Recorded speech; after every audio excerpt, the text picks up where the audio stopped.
Ai, meu Deus, como é que prega? Ai, Senhor. Eu saúdo a amada igreja com a paz do Senhor. Quero dizer que é uma grande honra estar aqui nessa tarde. Que o Senhor, Ele cumpre hoje uma promessa na minha vida. Quando eu estava no meu pior momento, o Senhor olhou para mim e Ele disse que iria me usar como uma voz profética, que o Senhor iria me usar para pregar a palavra dEle. E que Ele tinha coisas grandiosas e maravilhosas. E hoje eu vejo grande parte dessa promessa se cumprindo. E eu quero dizer que todos vocês que estão aqui são parte dessa promessa. E que o meu coração se alegra por cada um. Que o Senhor me deu a honra, o prazer de estar compartilhando da palavra dEle. Amém. E eu recebi muita oração, graças a Deus. Então, eu queria orar por vocês agora. Eu queria pedir para que vocês abaixassem a cabeça de vocês. Não precisam falar nada, só se concentrem nessa oração. Queria derramar sobre essa unção do Senhor sobre a vida de vocês.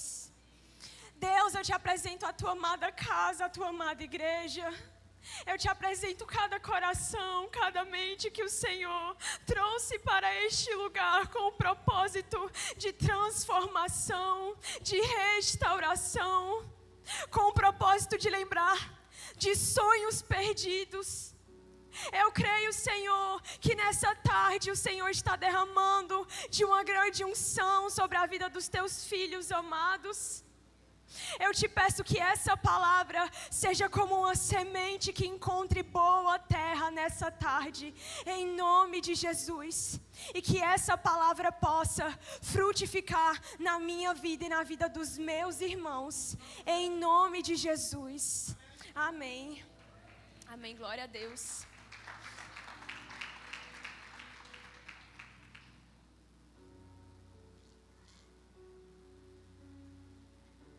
Queria pedir para projetar, por favor, em Mateus 6, do versículo 9 e 10. E esses dois versículos que a gente vai ler são versículos muito conhecidos. Acredito que a maioria das pessoas que estão aqui, se não todo mundo, já ouviu, já leu alguma vez na vida.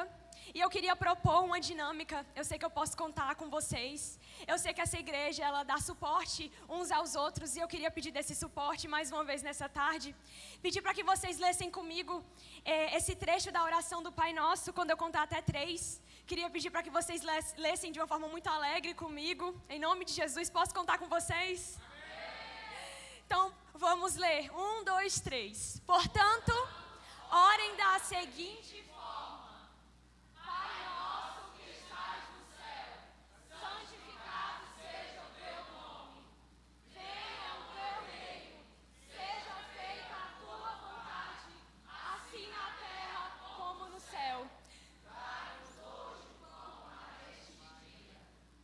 Aleluia, só até aqui. Muito obrigado. Jesus, quando ele ensina essa oração do Pai Nosso, ao mesmo tempo, ele está ensinando um princípio muito importante e fundamental na vida de todos os cristãos, que é o estabelecimento da vontade de Deus acima e antes de qualquer outra coisa.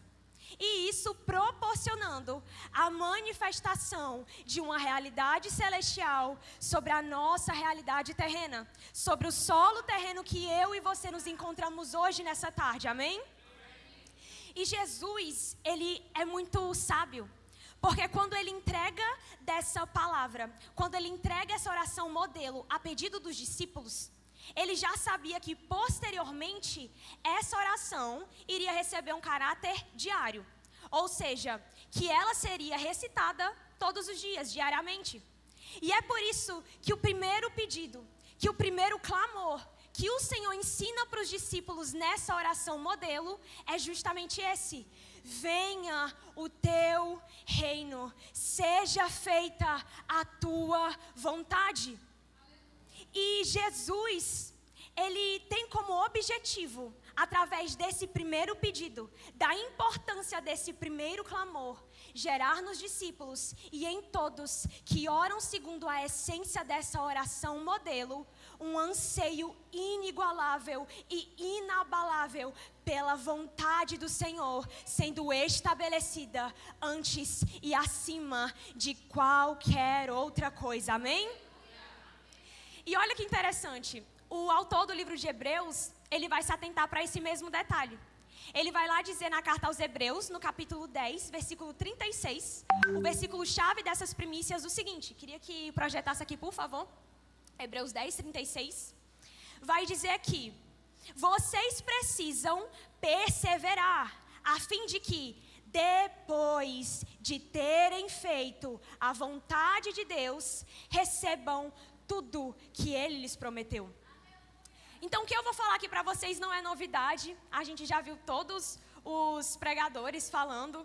Glória a Deus, porque o Senhor ele tem reafirmado essa verdade de que existe uma condição primordial para se viver o tema dessas primícias. E essa condição é estar no centro da vontade de Deus. É viver uma vida de constante clamor, de constante pedido por essa reafirmada essa verdade, pelo centro de que da vontade existe do Senhor. Uma condição a palavra reino para se viver o tema dessa oração do Pai Nosso. E essa condição significa governo, estar no centro da vontade de Deus. É viver uma vida de constante clamor, de constante pedido por essa reafirmada essa verdade, pelo centro de que existe uma condição a palavra reino para se viver o tema dessa oração do Pai Nosso. E essa condição estar no centro da vontade de Deus. É viver uma vida de constante clamor, de constante pedido por essa reafirmada essa verdade, pelo centro de que existe uma condição a palavra reino para se viver o tema dessa oração do Pai Nosso. E essa condição é estar no centro da vontade de Deus. É viver uma vida de constante clamor, de constante pedido por essa reafirmada essa verdade, pelo centro de que existe uma condição a palavra reino para se viver o tema dessa oração do Pai Nosso. E essa condição é estar dentro da vontade de Deus. É viver uma vida de constante clamor, de constante pedido por essa reafirmada essa verdade, pelo centro de que existe uma condição a palavra reino para se viver o tema dessa oração do Pai Nosso. E essa condição é estar dentro da vontade de Deus. É viver uma vida de constante clamor, de constante pedido por essa reafirmada essa verdade, pelo centro de que existe uma condição a palavra reino para se viver o tema dessa oração do Pai Nosso. E essa condição é estar dentro da vontade de Deus.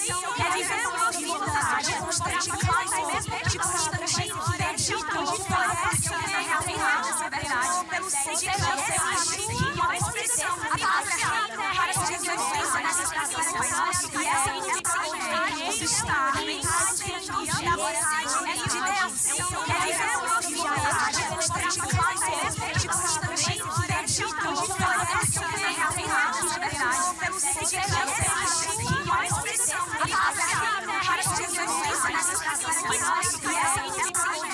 estar dentro da vontade de Deus. É sendo manifestada através do seu governo, através do seu poder, da sua soberania sobre a nossa vida. É uma vontade que faz a palavra reino para se viver o tema dessa oração do Pai Nosso. Sobre estar terreno da vontade de Deus. É sendo manifestada através do seu governo, através do seu poder, da sua soberania sobre a nossa vida. É uma vontade que faz a palavra reino para se viver o tema dessa oração do Pai Nosso. Sobre estar terreno da vontade de Deus. É sendo manifestada através do seu governo, através do seu poder, da sua soberania sobre a nossa vida. É uma vontade que faz a palavra reino para se viver o tema dessa oração do Pai Nosso. Sobre estar Apocalipse da vontade de Deus. É sendo manifestada através do seu governo, através do seu poder, da sua soberania sobre a nossa vida. É uma vontade que faz a palavra reino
para que nós desfrutássemos de tudo que esse mundo considera sucesso.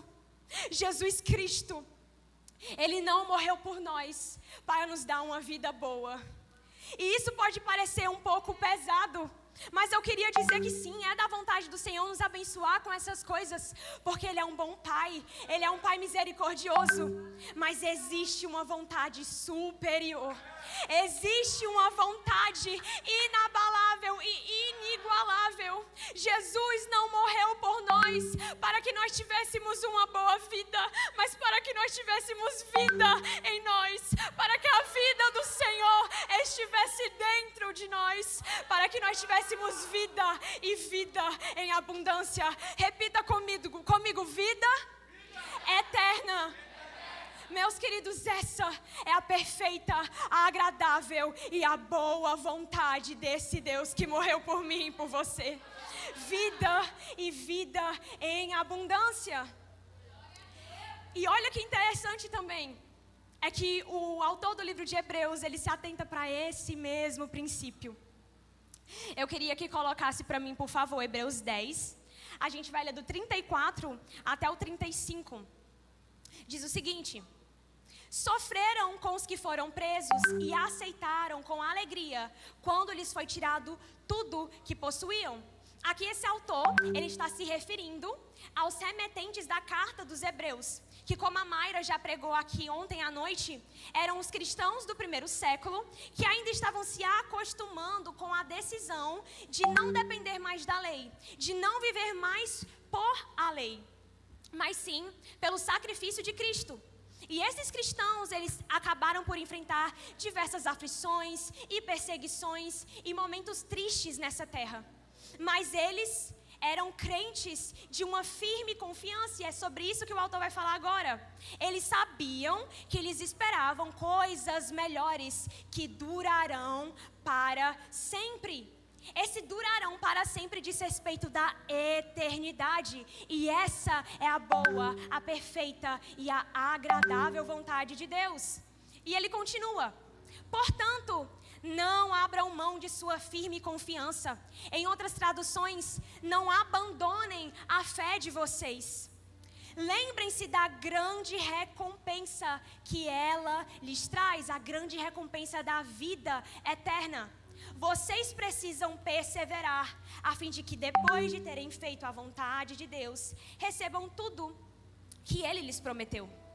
Então, esse autor, ele está instruindo aqueles cristãos a permanecerem firmes na grande confiança, na grande promessa da vida eterna, de que o Senhor tem coisas melhores, maiores, e repitam comigo, por favor, coisas futuras. Guardem essa palavra no coração de vocês, ela vai ser muito importante no decorrer dessa mensagem. Mas antes de voltar para ela, eu queria falar de um outro princípio também muito importante. Coloca para mim Mateus 6, versículo 10 de novo. Prometo que é a última vez que eu leio esse versículo, tá? Diz o seguinte, só essa última parte. Assim na terra como no céu. Eu gostaria que deixassem aqui, por favor. Queridos, há uma frase de um pastor chamado Tel Hayashi que tem consumido meu coração e me confrontado desde cerca de 2024, do final desse ano mais ou menos. E essa frase diz o seguinte: não confundam o destino de vocês com a sua missão. O seu destino é o céu, mas a sua missão é trazer o céu para a terra. Então, em outras palavras, esse pastor ele está dizendo: não confunda o fato de que um dia, após a sua vida, você vai para o céu, com o fato de que enquanto vivo, enquanto ser vivo nessa terra, a sua missão é trazer dessa realidade celestial para o agora, para este plano terreno. E sabe o que tem impedido muitos de nós, eu me incluo nisso, de alcançarmos as promessas do Senhor? É justamente a nossa apatia, a nossa mornidão quanto à nossa missão. Porque entenda algo, meu querido, toda promessa aponta para uma missão. Deus, Ele não entrega nada a nós, Ele não confia nada a nós que não tenha como objetivo alcançar um alvo, atingir uma meta. O Espírito Santo de Deus, ele não começa nada em nós que pare somente em nós. Isso foi um princípio bastante visto e revisto durante as primícias do ano passado. Transbordando no Espírito.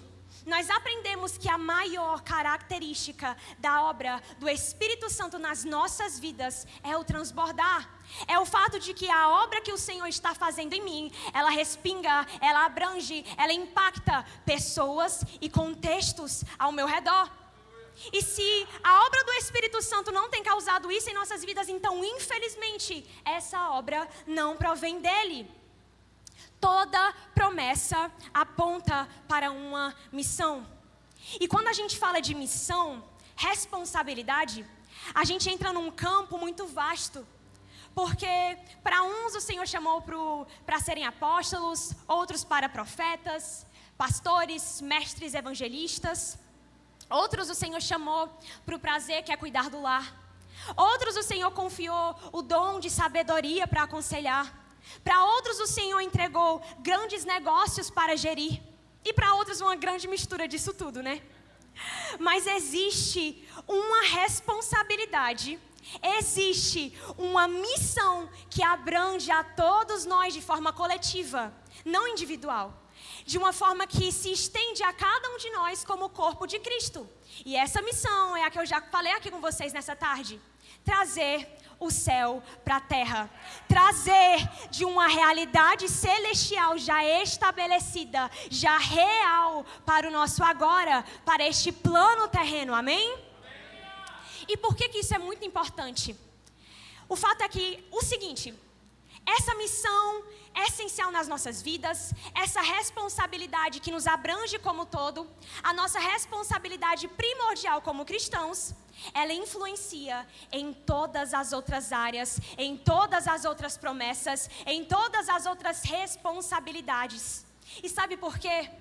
Porque manifestar o céu na terra, manifestar a vida eterna na nossa vida agora, não diz respeito a uma performance, diz respeito a uma mudança de caráter, a uma transformação intrínseca, a um novo modo de se viver, a um novo modo de se pensar.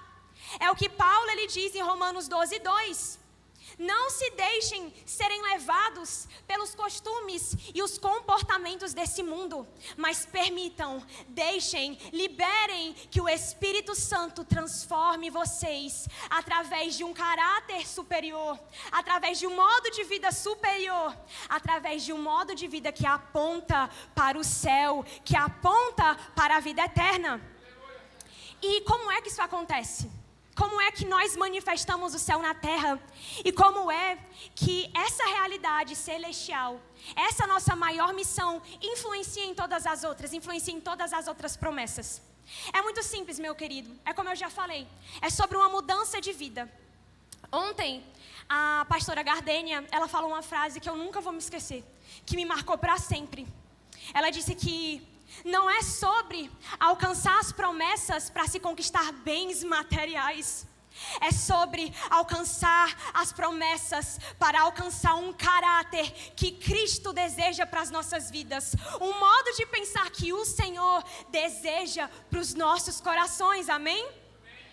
Porque, querido, não adianta o Senhor entregar nas tuas mãos a promessa de um grande trabalho, de um grande negócio, se o caráter que vai prevalecer no teu coração é o caráter deste mundo, então todos os teus princípios, todos os teus valores serão vendidos para esse mundo.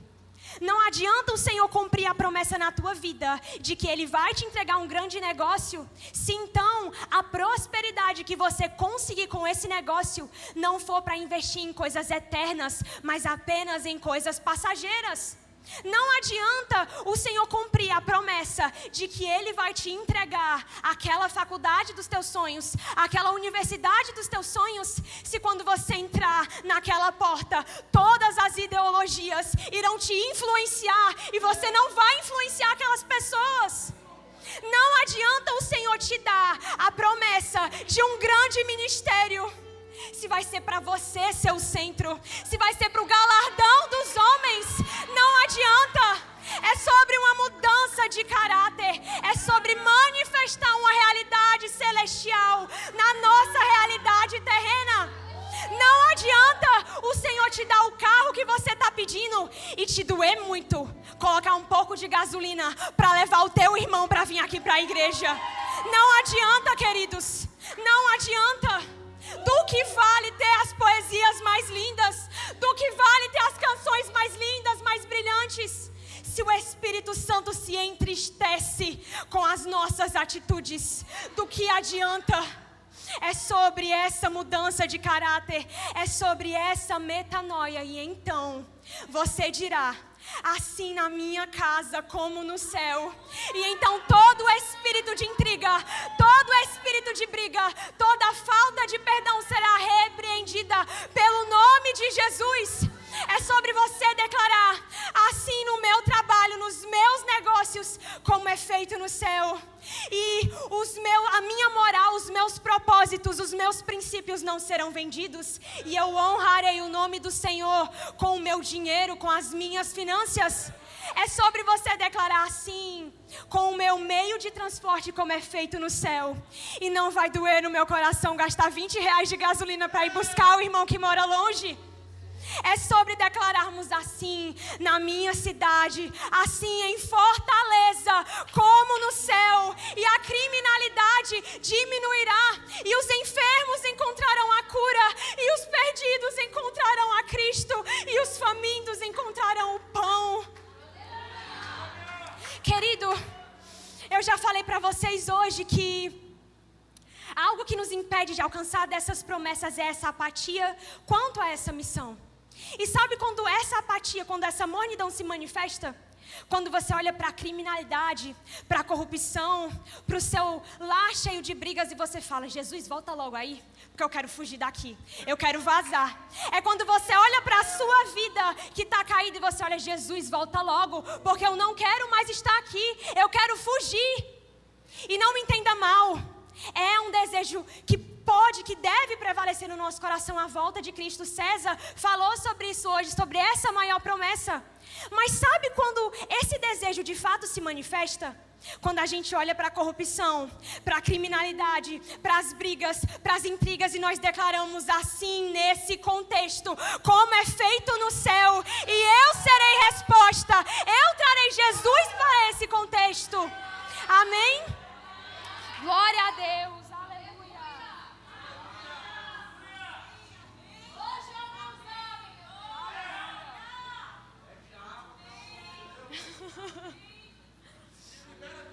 Glória a Deus.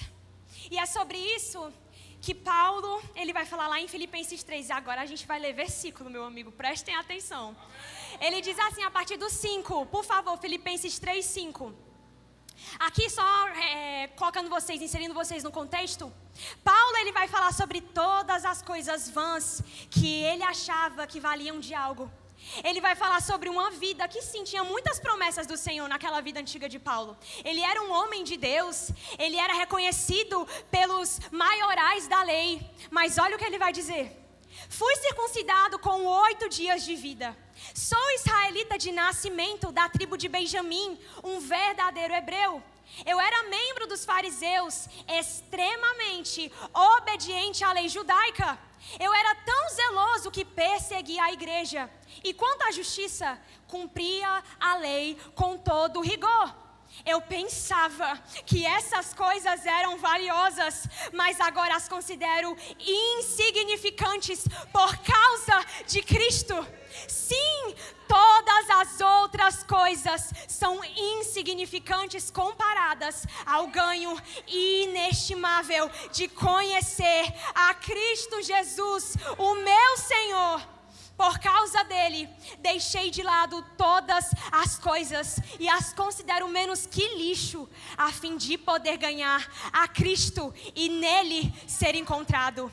Não conto mais com a minha própria justiça, que vem da obediência à lei, mas sim com a justiça que vem pela fé em Cristo, pois é com base na fé que Deus nos declara justos.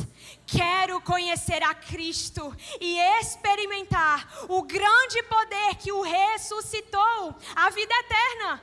Quero sofrer com Ele, participando de sua morte, para de alguma forma alcançar a ressurreição dos mortos.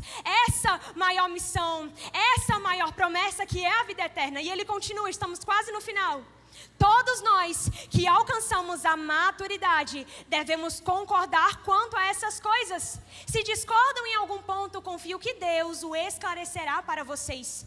Contudo, devemos prosseguir de maneira coerente com o que já alcançamos. Irmãos, prestem atenção nessa parte, queridos. Sejam meus imitadores e aprendam com aqueles que seguem o nosso exemplo. Pois, como lhes disse muitas vezes, e o digo novamente com lágrimas nos olhos, com tristeza, há muitos cuja conduta mostram que são, na verdade, inimigos da cruz de Cristo. Estão rumando para a destruição. O Deus deles é o seu próprio apetite. Vangloriam-se de coisas vergonhosas e pensam apenas, preste atenção nisso, na vida terrena. Nossa cidadania, no entanto, vem do céu e de lá aguardamos ansiosamente a volta do Salvador, o Senhor Jesus Cristo. Ele tomará nosso frágil corpo mortal e o transformará num corpo glorioso como o dele, usando o mesmo poder com o qual submeterá todas as coisas debaixo do seu domínio. Querido, aqui Paulo ele vai falar de dois tipos de pessoas. Esses que olhavam para as coisas terrenas e apenas dependiam delas. E esses que tinham uma cidadania celestial. Repita comigo. Cidadania celestial. Cidadania diz respeito a uma cultura, a um modo de ser. Querido, nós estamos nessa terra sim, mas nós não pertencemos a essa cultura. Nós carregamos a cultura, o modo de viver de Cristo, do céu. Nós carregamos dessa cidadania celestial. E é então que quando as promessas do Senhor forem entregues nas nossas mãos, elas não serão corrompidas, porque o nosso modo de viver aponta para a nossa maior promessa, que é a vida eterna. Aleluia. Deixa eu beber um pouquinho de água, gente.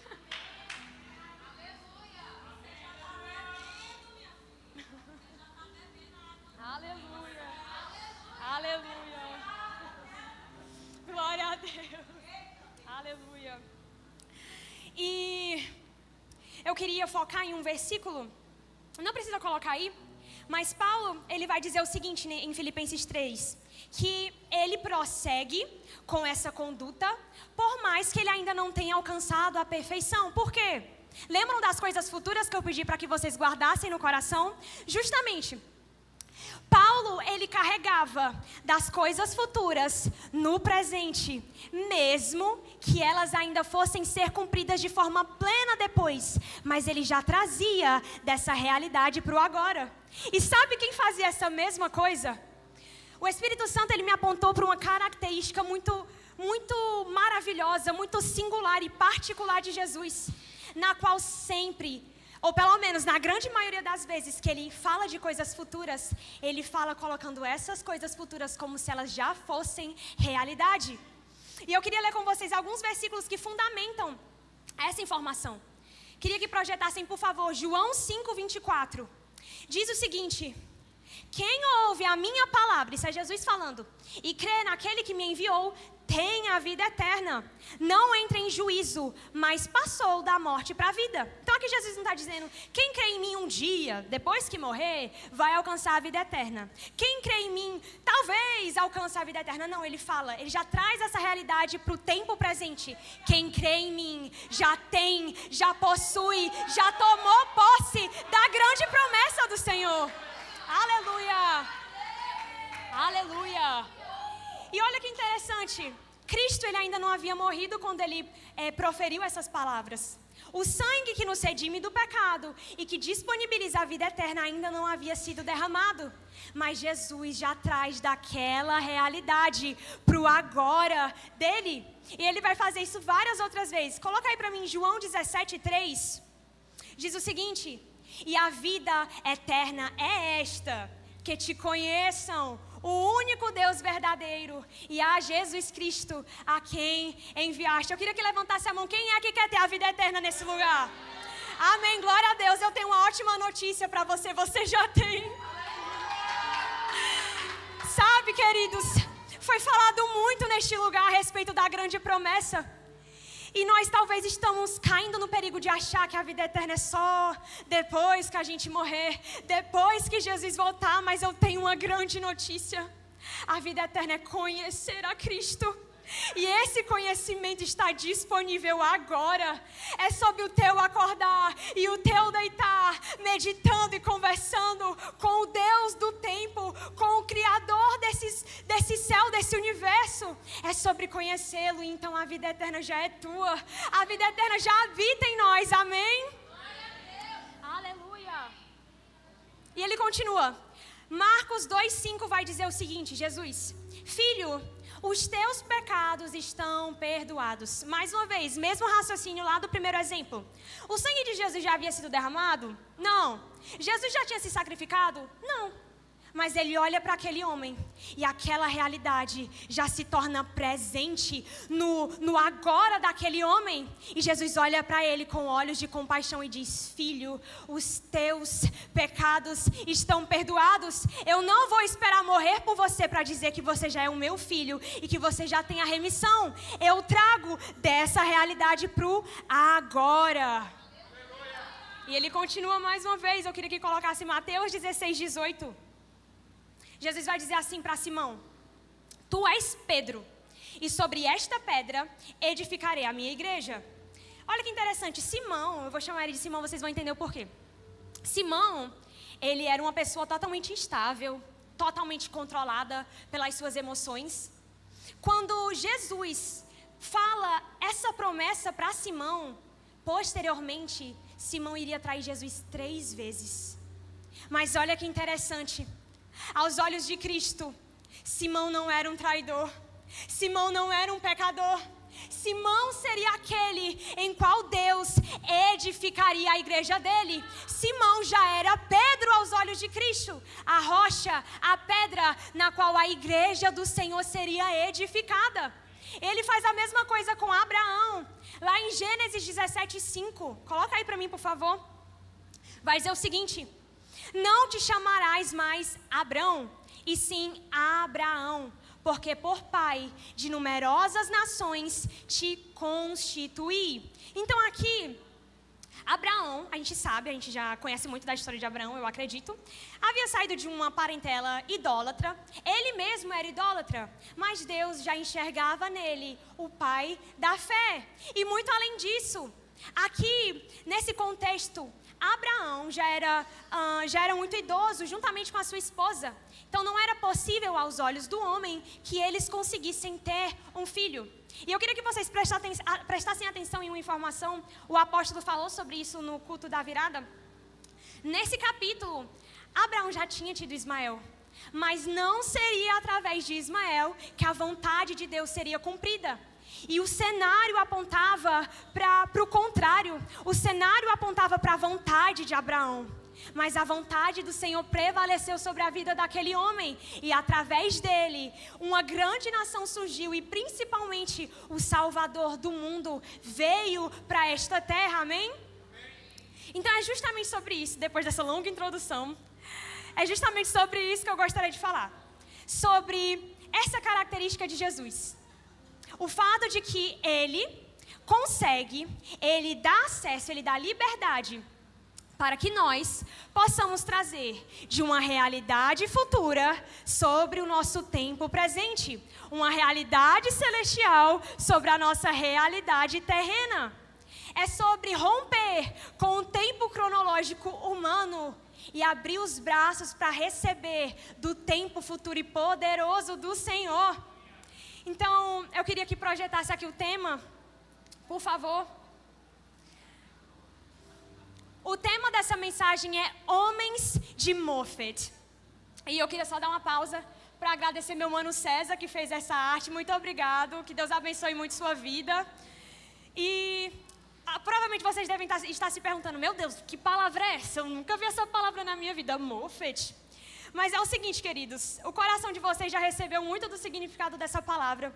Foi necessário essa introdução um pouco longa, porque agora o resto dessa palavra vai vir de uma forma muito leve, de uma forma muito fácil para a compreensão de vocês, amém? Amém. Glória a Deus.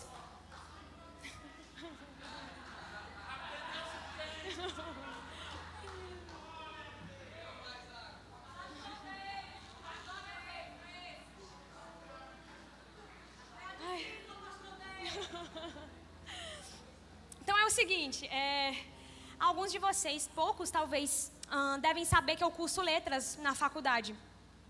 E esse último semestre, eu cursei uma cadeira de tradução, na qual eu estudei sobre os princípios desse ramo. E um desses princípios que eu aprendi é o de que, ao se fazer uma tradução, o tradutor ele vai se deparar, porventura, com termos no texto original que não encontram correspondentes na língua meta, na língua para a qual se deseja passar esse texto original. E quando isso acontece, o melhor que o tradutor pode fazer é buscar explicar com o máximo de palavras da língua meta a essência daquele termo no original. Eu acredito que esse tenha sido o mesmo princípio que a Júlia usou na pregação dela, que teve por tema Hesed, não é isso, Júlia? Então, Hesed significa, falando da pregação da Júlia, né? Esse amor não falado, mas sim praticado, carregado de fidelidade e obediência, não é isso, Júlia? Amém? Então, ela escolheu não traduzir esse termo, mas sim trazer o termo original para que essa essência não fosse perdida. E é esse mesmo princípio que eu vou estar trazendo para vocês ao trabalhar com o termo Moffett no original mesmo. Mas o que é que significa essa palavra, né? Moffett é um termo do hebraico que não encontra um correspondente na língua portuguesa, por isso que eu vou estar trabalhando com ele original mesmo. E ele significa, a princípio, um portento, uma maravilha e um sinal profético. Mas quando a gente estuda um pouco mais desse termo, a gente vai descobrir que esse termo significa, prestem atenção, uma realidade visível no presente que aponta, que anuncia e que antecipa um futuro já determinado por Deus. Moffett é algo ou alguém que ensina no agora aquilo que Deus já decidiu realizar plenamente depois. Moffett trabalha com a lógica bíblica segundo a qual aquilo que Deus promete para o futuro pode ser vivido de forma simbólica no agora. E dessa forma, o futuro, ele não é apenas esperado como uma promessa distante. Ele é inaugurado, ele é corporificado, ele é antecipado para os nossos dias presentes. E então, homens e mulheres de Moffett são aqueles que se tornam testemunhas vivas da obra que Deus realizará. Quando esse termo ele aparece na Bíblia, e ele vai aparecer 36 vezes, para ser mais específica, lá no Antigo Testamento, quando ele é aplicado à pessoa de Deus, ele significa um ato histórico simbólico pelo qual o Senhor antecipa o futuro, manifesta uma decisão já tomada e materializa no agora aquilo que ele já decidiu realizar plenamente depois. Em outras palavras, Moffett é o futuro de Deus invadindo o presente dos homens. E então, homens e mulheres de Moffett são aqueles nos quais o futuro de Deus já começou a ser vivido, não como uma promessa distante, mas como um sinal vivo, como uma realidade clara, como uma realidade estável e já declarada, carregada de significado profético. Amém? Vocês conseguiram entender agora o que significa o termo Moffett? Agora, deixa eu beber mais água.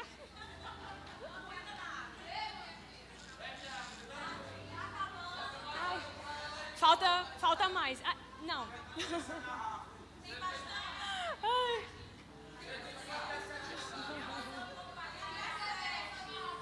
Ai. Ai. Glória a Deus. Ai, meu Deus, eu amo vocês.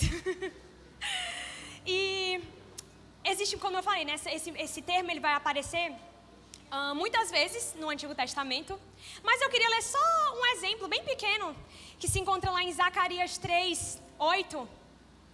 Projeta aí para mim, por favor.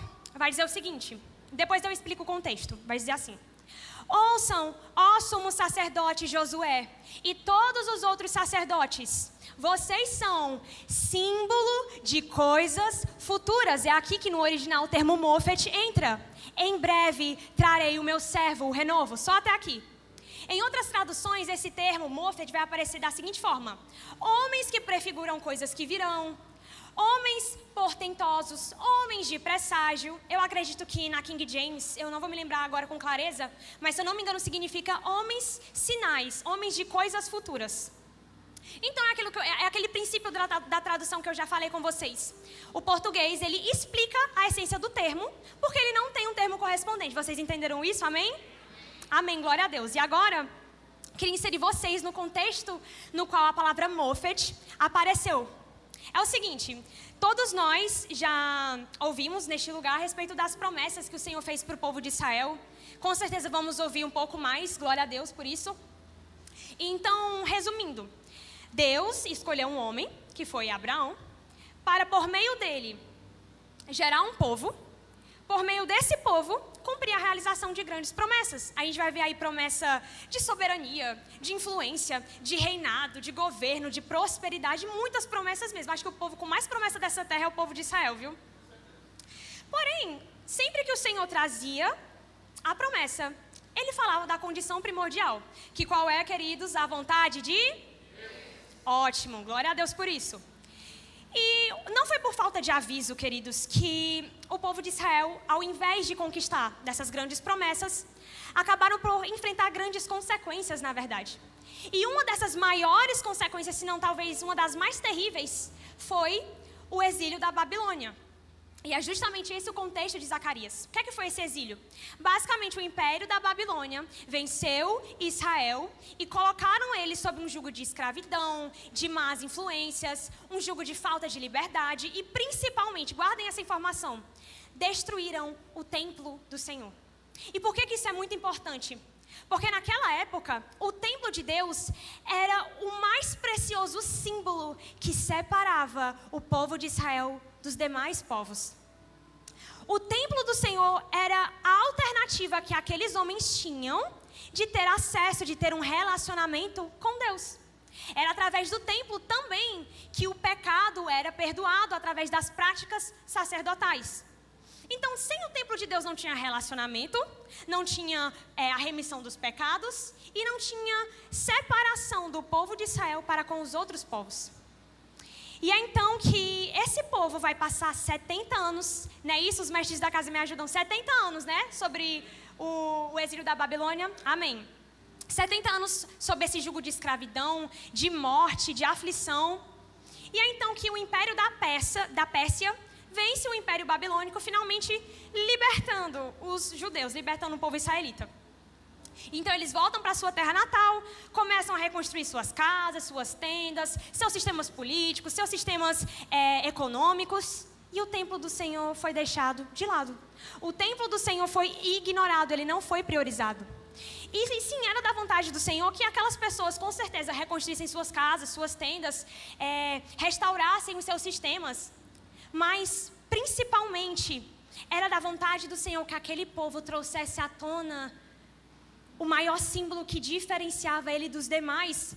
O relacionamento com Deus, a prioridade ao Senhor. E não foi isso que aconteceu. É então que Deus levanta Zacarias e o profeta Ageu, eles dois se conectam de uma forma muito sobrenatural, para chamar o povo, convocar o povo a reconstruir esse templo. Amém? Vocês estão entendendo? Glória a Deus. E o livro de Zacarias, ele vai ser dividido em visões. Algumas visões o Senhor ele vai condenar e julgar o pecado do povo. E em outras visões o Senhor vai apresentar de um futuro remido, de um futuro glorioso, de um futuro majestoso e grandioso que ele tinha para essa nação. E Zacarias 3 fala justamente sobre uma dessas visões. Queria ler mais uma vez com vocês. Ouçam, ó sumo sacerdote Josué e todos os outros sacerdotes. Vocês são símbolos de coisas futuras. Vocês são homens de Mofet. Em breve trarei meu servo, o renovo. Que visão foi que Zacarias teve nesse capítulo 3? Foi basicamente uma visão na qual ele se via em um tribunal celestial com 4 personagens muito importantes. A gente vai ter Josué, e quando eu falo Josué, não é o Josué que veio depois de Moisés, tá? É outro Josué, o sumo sacerdote aqui, como o réu desse tribunal. E ele estava sendo acusado por Satanás, o segundo personagem dessa visão, por estar vestindo vestes impuras, vestes sacerdotais sujas, por estar em pecado diante do advogado, que era o anjo do Senhor. Esse anjo do Senhor que aparece em Zacarias, alguns estudiosos vão dizer que é uma figura messiânica. E esse anjo, ele vai declarar que por mais que aquele sacerdote, sim, ele vai concordar, ele vai dizer, sim, Satanás, ele está com vestes sujas, ele está com vestes impuras, mas eu o darei de vestes limpas, eu trocarei as suas vestes de pecado e o vestirei com vestes puras, vestes novas. E então o quarto personagem desse tribunal celestial vai aparecer, que é o juiz, que é Deus. E Deus, ele vai concordar com essa palavra do anjo, com essa palavra de Jesus. E ele vai testificar, ele vai bater um martelo e dizer que sim, agora o sacerdote estava puro, agora o sacerdote estava com vestes novas.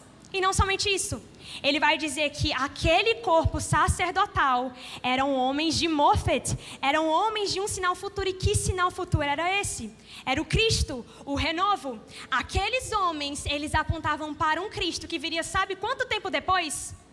520 anos. Então olha que poderoso.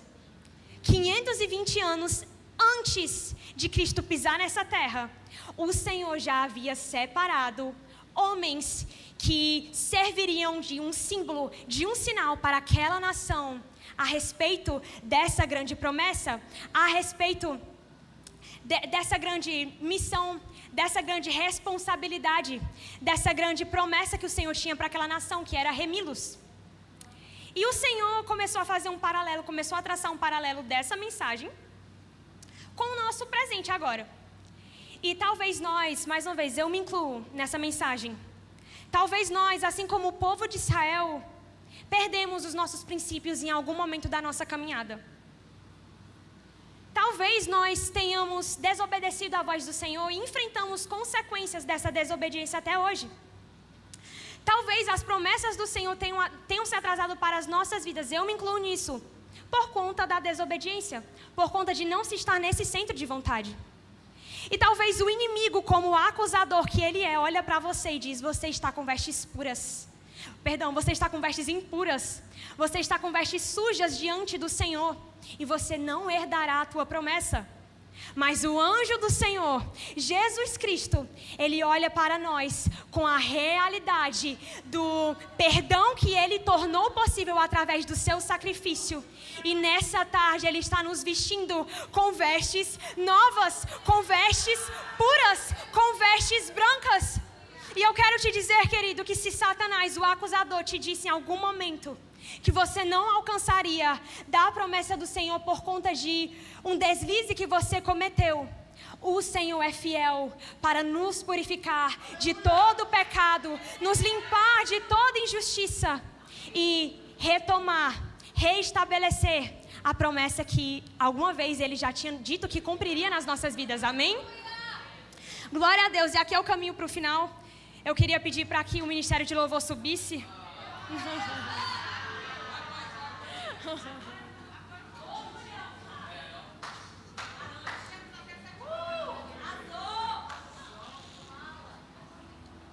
Aleluia, Jesus. Ai, meu Deus. Aleluia, Jesus. Tem uma característica muito importante a respeito desses homens de Mofet, que vocês puderam observar aqui em Zacarias, que eles apontam para, repitam comigo, Cristo. Então é o seguinte, 3 capítulos depois, lá em Zacarias 6, esse sumo sacerdote, ele vai ser coroado por Zacarias. Você pode ver lá na Bíblia, foi o único sacerdote coroado, não como rei, tá? Foi um ato profético, para simbolizar o reino de Cristo, para simbolizar a vinda do Messias. E aquele homem, como homem de Mofet, apontava para Cristo. E eu queria dizer algo muito óbvio. Que todas as coisas, meus queridos, do início ao fim desse universo, elas apontam para o nosso Senhor. Elas apontam para Cristo. Inclusive, essas primícias, o termo primícias, o contexto sobrenatural no qual nós estamos inseridos nessa tarde, aponta para Cristo. Eu queria ler o último versículo com vocês, 1 Coríntios 15, versículo 20 ao 23, que diz o seguinte, mas de fato Cristo ressuscitou dentre os mortos, sendo ele as primícias dos que dormem. Visto que a morte veio por um homem, também por um homem veio a ressurreição dos mortos. Porque assim como em Adão todos morrem, assim também todos serão vivificados em Cristo.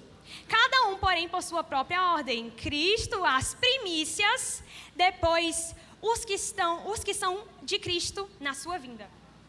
Então aqui, o apóstolo Paulo ele vai fazer uma conexão muito sobrenatural com as primícias dos judeus e esse entendimento do cristianismo do primeiro século. Queridos, o ato de primiciar para os judeus deriva da palavra reshit. Reshit significa entregar a primeira parte e também entregar a melhor parte. E o ato de primiciar dos judeus, ele ocorria na Páscoa. E tem dois acontecimentos principais que marcam a Páscoa dos judeus. O primeiro é o sacrifício de um cordeiro pascual para a remissão dos pecados. E o segundo era a entrega do Homer. Homer era uma colheita do primeiro feixe de trigo que eles despejavam ao altar do Senhor como forma de dizer que Deus estava sendo honrado e de que ele era a primazia, a prioridade daquele povo. E algo muito interessante, preste atenção nisso. O Homer, ele era um ato profético. Aquele primeiro feixe de trigo sendo dedicado ao Senhor era um ato profético de que o restante de toda a colheita seria tão bom, tão maravilhoso e tão abençoado quanto esse primeiro feixe. E 50 dias depois, no que os judeus chamam de Pentecostes, eles colhiam dessa colheita e de fato testificavam que ela era tão boa, tão maravilhosa quanto o primeiro feixe que eles ofereceram a Deus.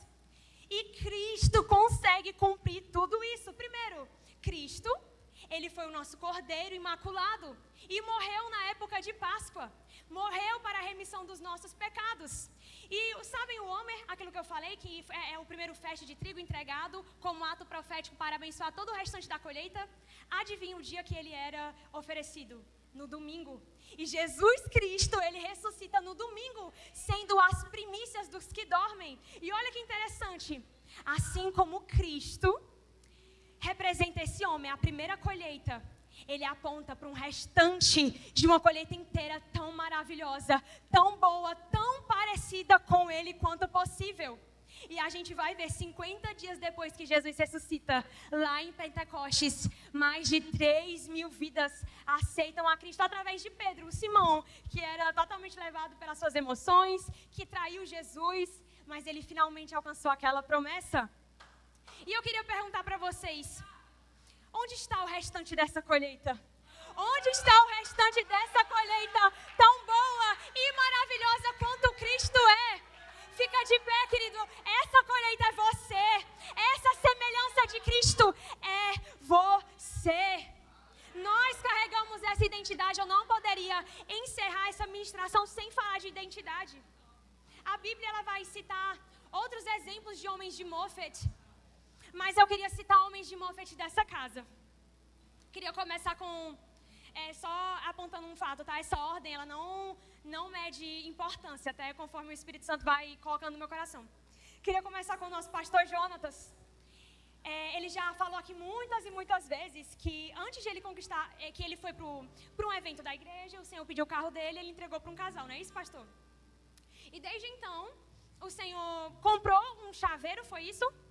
Comprou um chaveiro, como uma forma de um ato profético de dizer para si mesmo e para aqueles ao redor dele que ele acreditava na promessa que o Senhor restituiria aquele bem. E ele, de fato, hoje, para a glória do Senhor, tem esse automóvel, tem esse carro. Você, pastor, foi um homem de Mofet. E eu quero dizer que você nunca precisou daquele chaveiro. Você nunca precisou daquele chaveiro. Você só precisava desse seu coração que manifesta o céu na terra, que manifesta dessa realidade vidoura no agora. Eu queria falar também sobre o querigma, especialmente para os nossos líderes, para as nossas líderes no caso, que vocês trazem o céu para a terra quando vocês manifestam a dança nesse lugar. Porque o céu é um lugar de alegria, ele é um lugar de celebração. Vocês estão sendo meninas e meninos de Moffett ao fazerem isso. Eu quero falar também da Rai, da minha amiga Rai. Quantas vezes você não foi uma mulher de Moffett na minha vida com a sua canção, com o seu louvor? E eu quero dizer, Rai, que todas as vezes que o inimigo tentar dizer que o teu louvor não traz o céu para a terra, que o teu louvor não destrava essa realidade, eu quero que você lembre desse momento e creia com toda a convicção que o teu louvor libera os céus sobre essa terra. Eu quero falar também da Radassa e da Bianca, que são as líderes do GK das meninas. Quero dizer quantas vezes vocês não trouxeram o céu para a casa da Radassa. Ao aconselharem, ao passarem dias planejando grandes momentos, ao estarem lá dispostas para ouvir. Eu queria falar da Júlia e do Diego. Quantas vezes vocês não foram homens de Moffett na minha vida quando vocês acordavam cedo para me ajudar a ir para a faculdade de carro? Eu glorifico a Deus pela sua vida, Júlia. Eu não estaria nesse lugar aqui se não fosse por você, se não fosse a sua intercessão. Eu gostaria também de falar do Alex. Já chorei muito por causa desse homem hoje, né? Mas nas primícias do ano passado, o pastor Jonatas, ele primiciou uma chave de um carro que não existia, era isso mesmo? Pronto. Gente, esse Alex, ele foi tão extraordinário quanto o pastor Jonatas, porque ele nem pegou a chave, ele falou, é meu, o carro é meu, e eu quero dizer, Alex, que você nunca precisou dessa chave também. E eu creio que em nome de Jesus, da vontade do Senhor, teu carro, teu automóvel será liberado para ti, em nome de Jesus, que você usará dessa promessa para a honra do nome do Senhor. Eu quero falar também do pastor Renato e de todo o corpo de evangelismo dessa casa. Queria dizer quantas vezes vocês não trouxeram o céu para a terra, a realidade do céu para a terra, quando vocês foram até lugares que ninguém se disponibiliza a ir. Quantas vezes no nome do Senhor, essa realidade futura não foi manifestada através da vida de vocês? Eu quero falar do Felipe e da Carol também. Quantas vezes vocês não trouxeram o céu para a minha vida quando, nas madrugadas, vocês me recebiam na casa de vocês? E quantas vezes eu não saí de lá com o coração alegre, com o coração festejante da companhia que vocês são na minha vida? Vocês trazem a alegria do reino de Deus. Você, Carol, é uma mulher de Moffett. As tuas mãos carregam cura. As tuas mãos carregam cura para essa nação. As tuas mãos carregam cura. E eu vejo em você alguém que traz a manifestação de uma realidade que a depressão não é vencida, que a ansiedade não é vencida. E da mesma forma como o Senhor te deu da autoridade de receber da libertação disso na tua vida, eu fui libertada disso através da sua vida, através da sua oração. Eu não fui a primeira e nem você. Terão mais meninas, mais mulheres, mais casais para os quais você trará o céu, a realidade celestial para essa terra. Eu quero falar sobre o pastor João Paulo, ele não está aqui. Que Deus o abençoe muito, que Deus possa abençoar a vida dele com muita cura, em nome de Jesus. Queria falar sobre ele e a pastora Elinete, que estão à frente do Educar.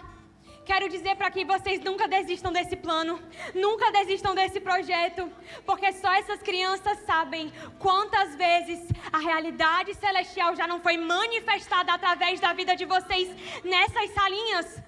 Eu quero falar da tia Carla, da pastora Elizabeth, de todo o corpo que cuida do K-Kids. Quero incluir a pastora Jo nisso. Todas as vezes que vocês sacrificam a vida de vocês por essas crianças, uma parte grandiosa do céu é manifestada sobre a terra, e glória a Deus por isso. E por último, mas não menos importante, eu queria falar de vocês, nossos apóstolos, que trouxeram essa realidade das primícias, que foram os primeiros que o Senhor tocou no coração para trazer essa realidade. E eu quero dizer que vocês são referências de pessoas, de nós aqui, que vendo a vida de vocês, estamos oferecendo a nossa boa parte, a nossa melhor parte ao Senhor. E se eu fosse falar mais, queridos, eu ia passar a tarde inteira, porque olhando aqui tem muitos homens e mulheres de Moffett. E eu queria chamar vocês aqui pra frente.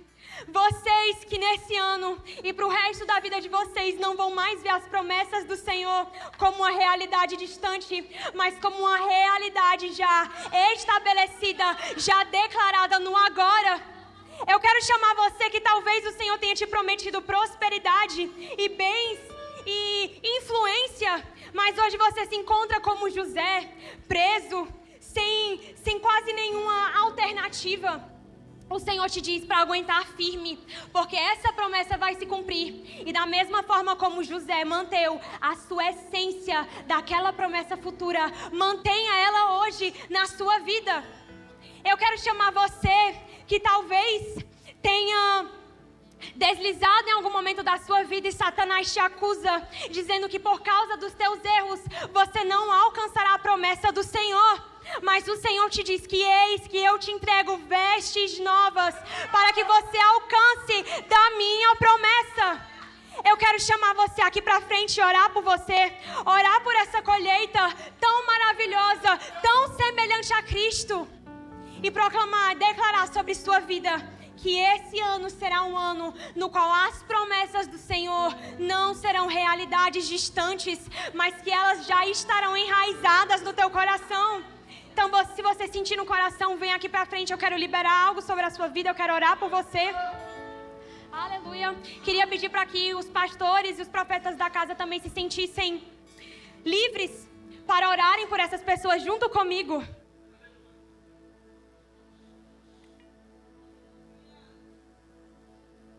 Aleluia. Também queria chamar pessoas que passaram por traumas. Meninas que passaram por traumas, meninos que passaram por traumas. E Satanás disse que o teu destino vai ser fundamentado nisso para o resto da vida. Mas o Senhor te diz que o teu destino não inclui trauma. O teu destino não inclui tristeza. O teu destino, ele recebe, ele carrega da glória das promessas de um futuro promissor que o Senhor tem para a tua vida. E eu quero orar aqui em nome de Jesus, Senhor. Recebe os teus filhos aqui na frente, Pai. Senhor, toca no coração de cada um e já traz a existência, já traz a realidade, Senhor, dessa realidade celestial para o coração deles.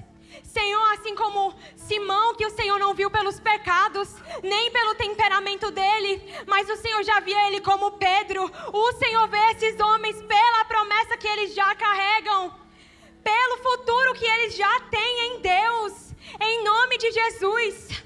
Senhor, eu te apresento, Pai, cada coração, que eu sei que o Senhor tem muito para derramar, e eu creio que cada uma das tuas promessas que sim, se realizarão, elas serão usadas para a tua honra e para a tua glória. Eu profetizo e eu declaro, Senhor, que nós hoje, nessa tarde, romperemos com o nosso tempo cronológico, romperemos com as nossas expectativas que querem, porque querem ditar o tempo que o Senhor deve cumprir algo sobre nós. E vão receber de um futuro do Senhor que já está livre, que já está disponível, em nome de Jesus. Em nome de Jesus. E aqui eu agradeço a minha oportunidade. Quero pedir para o Ministério de Louvor trazer o céu para a terra nesse lugar mais uma vez. Liberem sobre essa essência que vocês carregam. Que o nome de Cristo tenha sido glorificado e continue sendo glorificado nessa tarde. Muito obrigado pela atenção do coração de vocês. Que Deus os abençoe e que durante o resto dessas primícias nós possamos ser mais cheios e mais cheios e mais cheios, em nome de Jesus.